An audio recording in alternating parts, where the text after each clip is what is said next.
네, 안녕하세요. 오늘은 드론 등 단거리 최근 아주 신무기들로 주한미군이 배치를 하고 있는데 그 의미에 관해서 한번 읽어보겠습니다. 오늘도 이렇게 즐겁게 경제 공부도 하게 해주고 주식 투자도 하게 해줄 수 있는 메르님에게 감사함을 표하면서 읽어보겠습니다. 팩트와는 다른 기사들이 보여서 정리해봅니다. 2025년 9월 24일 IFPC 방어체계가 한국 주한미군 오산기지에 배치된 것이 확인되었습니다. 발단은 랜디 조지 미 육군 참모총장이 9월 22일 오산 공군기지 35 방공표병 여단을 방문해서 장병들에게 격려한 사진이었습니다.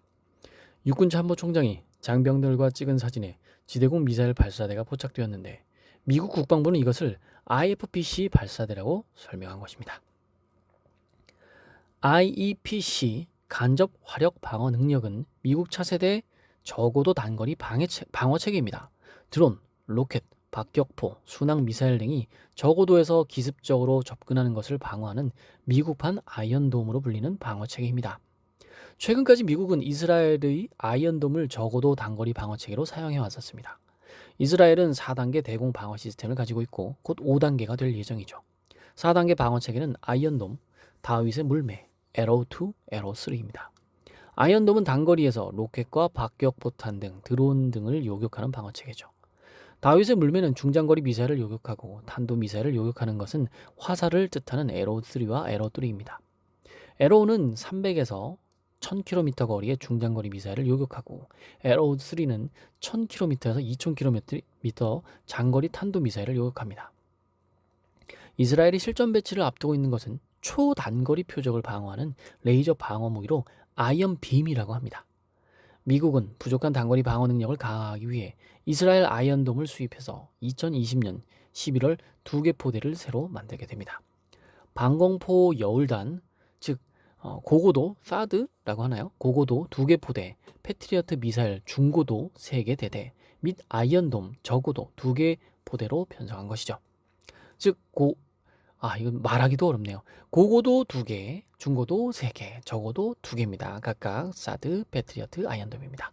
미국은 드론의 활약을 본 뒤 급하게 아이언돔으로 땜빵을 했고 자체 IFP 시스템 개발에 들어간 것이죠. IFPC는 중형 전술 차량에 탑재된 이동식 발사대에서 360도 전방위 탐지와 교전이 가능한 방어 체계입니다. 로키드 마틴의 센티널 A4 레이더가 노스럽 그루먼의 IBCS, 즉 방공미사일 방어 전투체계와 연동해서 단거리 발사체를 방어하게 됩니다.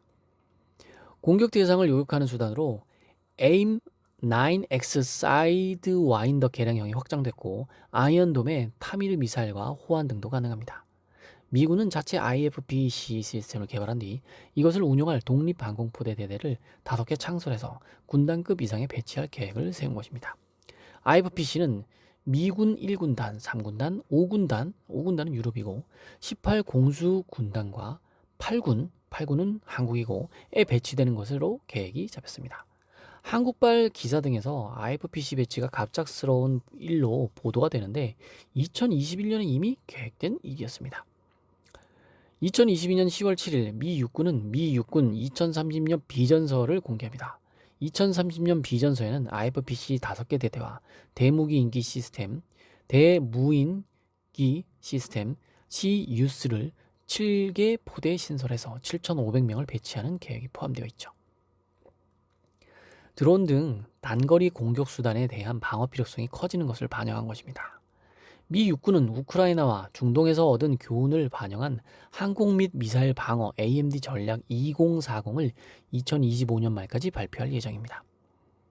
핵심 내용은 8년간 방공부대를 30% 증강한다는 것으로 현재 체계로는 군집 드론 등에 대한 방어 한계가 있다는 고백입니다.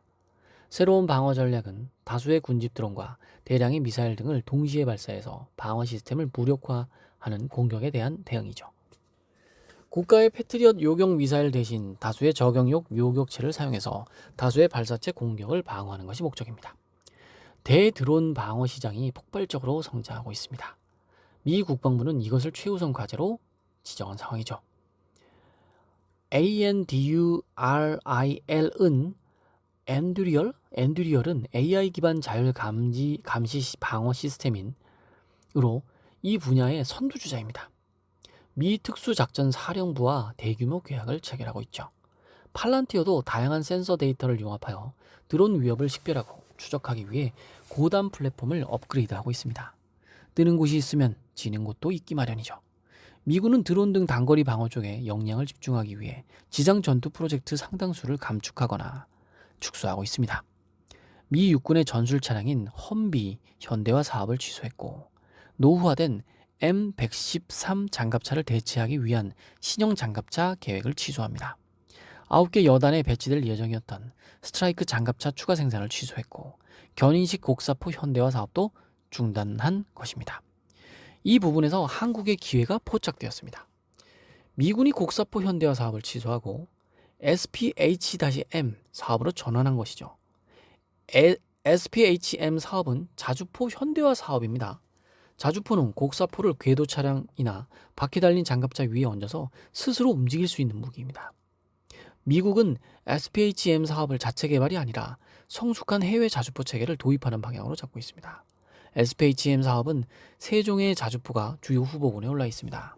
스웨덴의 BAE 보포스의 ARCHR 아처라고 읽는 게 맞겠죠? 아처는 노르웨이, 그리고 영국이 도입을 결정한 볼보 트럭 기반 곡사포 체계로 1문당 900만 달러 정도를 하고 있습니다. 아처 자주포, 멋있게 생겼네요. RCH-155는 독일 라인메탈의 곡사포로 영국이 차세대 자주포로 선정했고 1문당 1천만 달러 정도입니다. 한화 디펜스의 K9A2는 폴란드, 노르웨이, 에스토니아, 핀란드, 호주 등 10개국에 판매되었고 문당 7에서 800만 달러로 가성비가 높습니다. 차이점이 있다면 한국의 K9은 전차와 같은 궤륜형이고 독일의 스웨덴의 자주포는 바퀴로 있는 차륜형입니다. 차륜형은 상대적으로 가벼워서 항공 수송이 용이하고 기동력이 우수해서 신속한 분쟁 지역에 파병하기가 우수합니다. 미군은 전 세계 분쟁 지역에 신속하게 전개해야 하기 때문에 도로로 이동이 쉽고 항공 수송이 쉬운 차륜형을 선호하고 있습니다. 궤도형은 무겁고 기동력이 떨어지지만 산악이나 모래, 진흙밭 등 험지, 돌파력이 우수하고 장갑이 두꺼워 생존성이 높은 장점이 있습니다. 지역적인 소규모 분쟁에 신속하게 대응하려면 궤도형이 유리하고 강력한 적군과 전면전을 가져간다면 차륜형이 유리한 상황이죠. 동유럽과 한반도, 대만, 중동 등에는 차륜형이 적합하고 평지가 많은 지형에는 궤도형이 유리한 상황입니다. 2025년 6월 K9은 캐나다에서 열린 방위산업 전시회에서 차륜형 모델을 공개합니다. 상황에 따라서 선택적으로 제시가 될 것 같습니다. 단거리 대공방어 측면에서도 한국도 대비를 하고 있습니다. 한국은 한국형 아이언돔이라고 불리는 저고도 미사일 방어 체계, 이거 어떻게 읽을까요? 램드? LAMD입니다. 2028년까지 개발 완료해서 2031년 배치할 계획입니다. LAMD는 고도 10km 이하 낮은 높이에서 대량으로 날아오는 포탄이나 군집 드론 등을 방어하는 체계입니다. 해상의 최종 방어 무기로 팔랑스가 있다면 LAMD가 한국 육군의 대공 방어 체계에서 최후의 방패로 불리는 이유입니다. 고고도 요격탄 LSAM-2까지 개발이 완료되면 요격 고도 100km 미사일까지 한국군이 직접 요격하는 방어망이 구축될 예정입니다. 주한미군의 고고도 미사일 방어체계 사드의 의존도가 줄어들 수 있는 것이죠. 중거리 탄도 미사일 방어체계인 청궁2는 이미 실전에 배치되었고 UAE와 사우디 등의 수출을 시작했습니다. 요격 고도 15에서 20km인 청궁2보다 2배 높은 고도에서 미사일을 방어하는 청궁3는 체계종합 교전통제소 요격 미사일의 LIG 넥스1 발사대에는 한화 에어로스페이스, 다기능 레이더에는 한화 시스템이 각각 우선 협상 대상자로 선정된 상태입니다. 40에서 60km의 높은 고도에선 한국형 사드로 불리는 장거리 지대공 유도 무기가 방패 역할을 하고 있습니다. 장거리 지대공 유도 무기는 추진 10여년 만에 개발이 완료돼 양산에 돌입했고 2027년부터 실전 배치가 목표입니다. 요격 고도를 100km로 높인 LSAM-2도 2028년까지 개발될 예정입니다. LSAM-2가 개발되면 방어 범위는 LSAM보다 3에서 4배 정도 될 예정입니다. 아, 너무 늦은 밤이라 입이 자꾸 꼬이네요. 한 줄 코멘트입니다. 앞으로 5년 정도면 한국의 대공 방어에 공백이 많이 줄어들게 됩니다. 다르게 말하면 앞으로 5년이 조심해야 하는 시기라는 거죠. K9은 미국에서도 기회가 있을 수 있습니다. IFPC 발사대가 오산기지에 배치된 것은 갑작스런 게 아니라 2021년에 이미 계획된 일이 실행된 것입니다. 밤늦게 또 댓글 달아주시는 분들의 이야기 한번 짧게 읽어보겠습니다. 이게 무슨 글이죠? 알렉스님의 댓글. 메르님 글에 안두릴? 대댓글. 아직 상장 전이라. 대댓글.